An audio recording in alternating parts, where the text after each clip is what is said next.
Ever wondered how much time you spend scrolling on your phone each day? If you're like most people, the answer might surprise you. We live in an age of distraction, where our phones have become extensions of ourselves, always within reach, always demanding our attention. The average person spends over 3 hours a day on their mobile device, and a significant portion of that time is spent mindlessly scrolling through social media, news feeds, and endless digital content. We're paradoxically blessed and cursed with a world of information and entertainment at our fingertips. But instead of using these resources to learn, grow, and connect in meaningful ways, we often find ourselves lost in the endless scroll, missing out on the world around us and the opportunities to be present in our own lives. Are you ready to break free from this digital distraction and live a more mindful life? Ever notice that scrolling isn't the same as taking action? Consider this, as you swipe through your social media feed or skim the headlines on your news app. What are you actually accomplishing? The bitter truth is, not much. This passive activity is just that, passive. It doesn't contribute to your personal growth or productivity. It's like being on a treadmill, constantly moving, but never really going anywhere. Now, imagine if we flip the script. Visualize treating your phone not as a source of endless scrolling, but as a powerful tool for learning, creating, and improving. You could be learning a new language, writing a novel, or mastering a new skill. Suddenly, your phone transforms from a time-wasting device into a catalyst for personal growth. It's a shift in mindset, a new way of engaging with technology. So, how can we turn our phones from time wasters into tools of empowerment? Ready to take back control of your time and attention?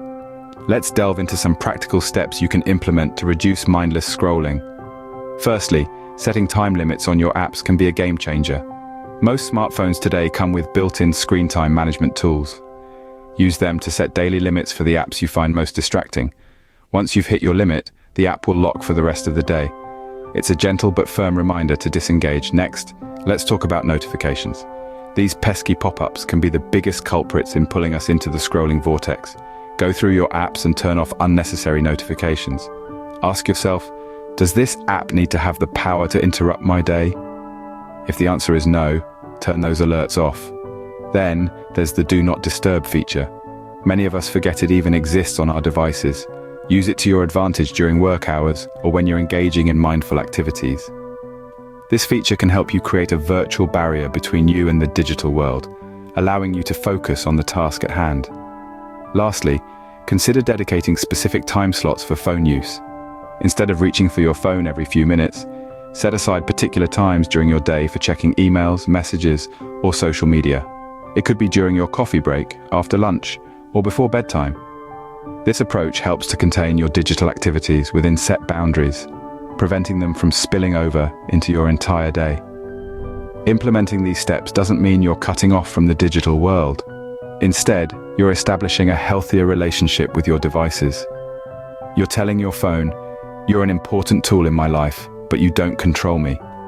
Remember, the goal is not to completely eliminate phone usage, but to use it more mindfully and productively. Let's recap on the journey we've embarked on today. We started by acknowledging the age we live in, an era of constant distractions.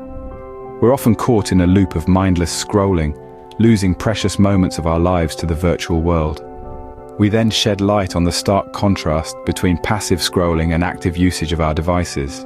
While scrolling is a passive, almost unconscious act, taking action is purposeful and productive. It's about using our devices as tools to grow, learn, and improve. We also shared practical steps to reduce mindless scrolling. From setting screen time limits to creating phone-free zones, we explored various strategies to help us become more present in our lives. Remember, your phone is a tool, not a master. Use it wisely, and you'll reclaim not just your time, but your peace of mind too.